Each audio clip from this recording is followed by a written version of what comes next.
Hello friends, আজকে আমরা পড়ব হফম্যান ডিগ্রেডেশন রিঅ্যাকশন।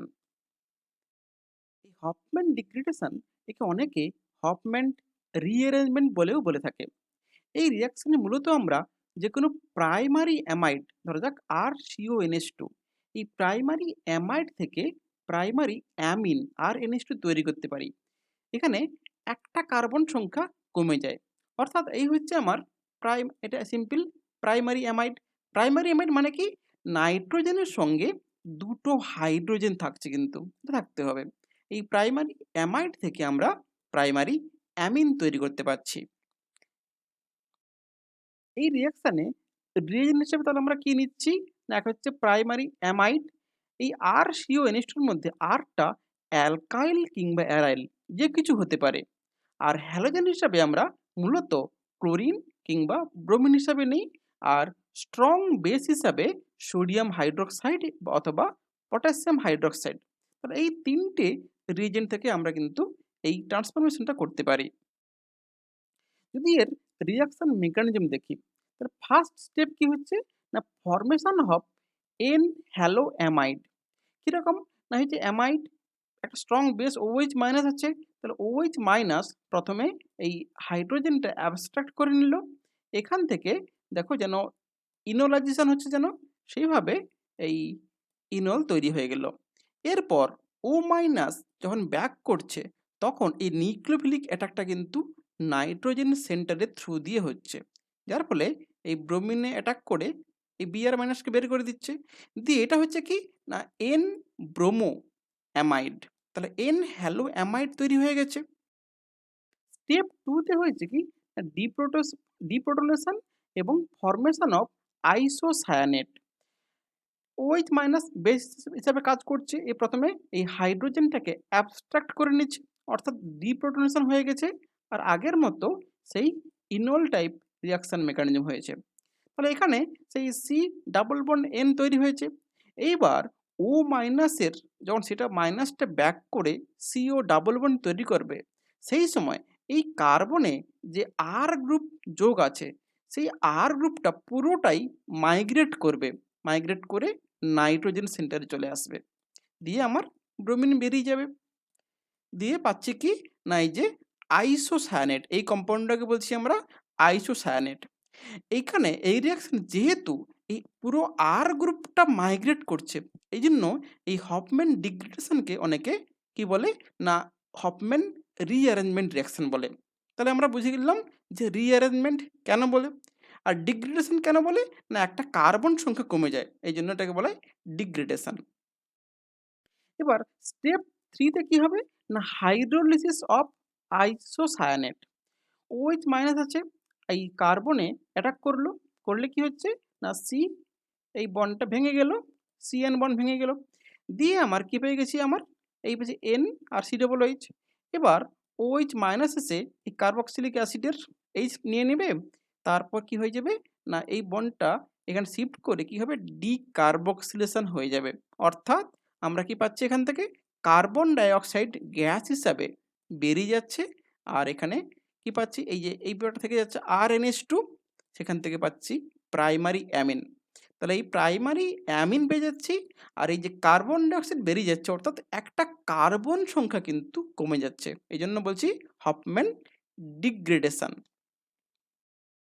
যদি ওভারঅল রিঅ্যাকশন দেখি, তাহলে এক স্টেপে দেখতে পাচ্ছি আমরা যে RCONH2 সঙ্গে ব্রোমিন এবং 4 ইকুইভ্যালেন্ট সোডিয়াম হাইড্রোক্সাইড বা বেস লাগছে। সেখান থেকে primary amine, sodium carbonate, sodium bromide এবং H2O পাচ্ছি। Mechanism simple. ফার্স্ট এই ডিপ্রোটনেশন ফলোড বাই এন হ্যালোজিনেশন, সেখান থেকে আবার ডিপ্রোটনেশন ফলোড বাই মাইগ্রেশন, এই শিফট হয়েছে রিঅ্যারেঞ্জমেন্ট, দিয়ে আমার এই আইসোসায়ানেট তৈরি হয়েছে। এবার এই আইসোসায়ানেটের হাইড্রোলিসিস হলে কি হবে, একদিকে হচ্ছে আমার ডিকার্বক্সিলেশন হয়ে যাচ্ছে, আর আমরা পাচ্ছি এই প্রাইমারি অ্যামিন। তাহলে এই হচ্ছে আমার হফম্যান ডিগ্রেডেশনের রিঅ্যাকশন মেকানিজম। এর রিঅ্যাকশনের যেটা কি পয়েন্ট আমাদের মনে রাখতে হবে, কি হয়, না রিডাকশন অফ কার্বন নাম্বার, অর্থাৎ একটা করে কার্বন কিন্তু কমে যায়। সেকেন্ড কি, না বাই প্রোডাক্ট হিসেবে সোডিয়াম কার্বনেট কিংবা সঙ্গে সোডিয়াম ব্রোমাইড বা সোডিয়াম ক্লোরাইড তৈরি হয়। আর এই রিঅ্যাকশনটা কিন্তু রিজিও সিলেক্টিভিটি একটা ইম্পর্টেন্ট স্টেপ। কিরকম? না এটা এই রিঅ্যাকশন ইউজ করে আমরা কনভার্টিং অনলি প্রাইমারি অ্যামাইড, শুধুমাত্র RCONH2 প্রাইমারি অ্যামাইডকেই আমরা হফম্যান ডিগ্রেডেশন করতে পারি, করে কিন্তু প্রাইমারি অ্যামিন তৈরি করতে পারি। সেকেন্ডারি কিংবা টারসিয়ারি অ্যামিন কিন্তু এই রিঅ্যাকশনটা দেবে না। তাহলে এই হচ্ছে এর সিলেক্টিভিটি। যদি এর সিনথেটিক অ্যাপ্লিকেশন দেখি, সিম্পল যদি আমরা অ্যাসিটামাইডে ব্রোমিন আর NaOH দিয়ে হিট করি, তাহলে সেখান থেকে পাই আমরা কি মিথানামিন বা মিথাইল অ্যামিন পাই। যদি আমরা প্রোপানামাইড অর্থাৎ CH3CH2CONH2 এর সঙ্গে যদি আমরা হফম্যান ডিগ্রেডেশন করি, সেখান থেকে পাই আমরা ইথানামিন না অর্থাৎ CH3CH2NH2 পাচ্ছি আমরা। যদি আমরা বেনজামাইডের ক্ষেত্রে এই রিঅ্যাকশনটা করি, তখন কি পাবো আমরা? না ব্রোমিন NaOH দিয়ে হিট করলে কি হবে? না এখান থেকে পাচ্ছি আমরা অ্যানিলিন, সিম্পল অ্যানিলিন পাচ্ছি। অর্থাৎ সিম্পল ভাবতে হবে যে মাঝখানের CO বন্ডটা, CO এই গ্রুপটা বেরিয়ে যাচ্ছে। যদি আমরা থ্যালিমাইড দিয়ে এই NaOH Br2 কিংবা NaOBr দিই, তাহলে আমরা পাই অ্যানথ্রালিনিক অ্যাসিড। এখানে কি হয়? না এখানে বলতে পারে কেউ এই যে নাইট্রোজেনটা তো সেকেন্ডারি, এটা কি করে দেয়? না সিম্পল, প্রথমে N হ্যালোজেনেশন হয়ে যায়, তারপর OH মাইনাস সে কি করে? না এই OH মাইনাসটা এই অ্যামাইডের এই কার্বন এটা করে, এটা তো দুটো অ্যামাইড আছে, দিয়ে এই বন্ডটা ভেঙে দেয়। তখন দেখো এই সেকেন্ডারি অ্যামিন থাকলেও সে কিন্তু প্রাইমারি অ্যামিনের মতো রিঅ্যাকশান করে। আর এই যে NaOBr বেসিক্যালি এটা কি?